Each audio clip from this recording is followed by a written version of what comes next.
Bonsoir à tous, bienvenue à ce flash d'information.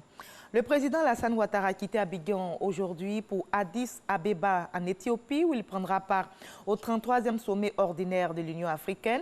Au cours de ce sommet prévu les 9 et 10 février prochains, les chefs d'État et de gouvernement plancheront sur des stratégies pour faire taire les armes et créer des conditions propices au développement de l'Afrique. Ils débattront entre autres des questions liées à la paix et à la sécurité sur le continent et désigneront le nouveau président de l'Union africaine. Il y aura également la présentation d'un deuxième rapport sur le suivi de la mise en œuvre de l'agenda 2063 de l'Union africaine par le président Alassane Ouattara qui se rendra par la suite en France où il va participer à l'inauguration de la bibliothèque Félix Houphouët-Boigny à l'Académie des sciences d'outre-mer. Le prince Édouard d'Angleterre est en visite depuis hier à Abidjan. Il est là dans le cadre de la mission de président international du programme de l'Ordre du Mérite international. C'est une organisation de développement de la jeunesse. Le prince Édouard a été reçu, comme vous le voyez sur ces images, par le vice-président Daniel Kablan-Duncan aujourd'hui. L'organisation présidée par le prince permet aux jeunes de s'ouvrir à de nouveaux horizons, de se faire des relations et de développer des compétences civiques et interculturelles. 30 000 jeunes ivoiriens sont inscrits dans ce programme et le séjour du prince sera marqué par une cérémonie officielle de remise de médailles d'or à 60 jeunes récipiendaires du mérite international de la jeunesse.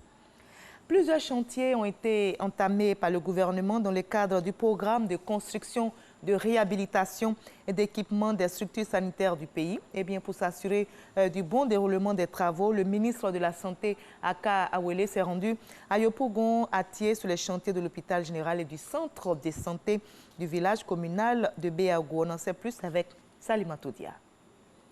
Au centre de santé du village communal de Béago, le ministre de la Santé et de l'Hygiène publique visite ce chantier en réhabilitation depuis la fermeture du CHU de Yopougon. Les bâtiments sont rénovés, reste l'installation des équipements déjà acheminés sur les lieux. 3 services délocalisés du CHU de Yopougon, notamment le service de néonatologie et pédiatrie, devront être installés sur cette infrastructure sanitaire.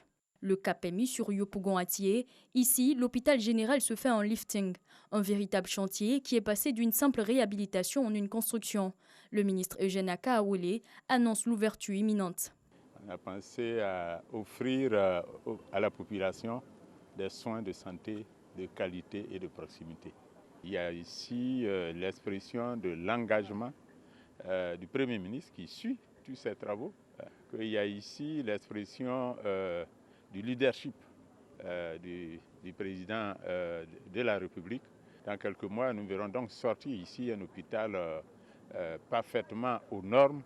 Là, nous voyons uniquement les bâtiments, mais lorsque ça va finir, ce seraient des équipements de dernière génération qu'on verra ici. C'est le lieu, je crois, de rendre hommage au personnel de santé qui fait de son mieux pour assurer la continuité du service. Les hôpitaux généraux de Koumassi, Port-Boué ou encore à Niamey devront bénéficier également d'une réhabilitation pour un coût global de 65 milliards de francs CFA, a annoncé le ministre de la Santé. Incompréhension, déficit de communication ou même rupture de confiance. Le rapport fournisseur-consommateur est mauvais à plus de 90% en Côte d'Ivoire, selon le professionnel de la relation client.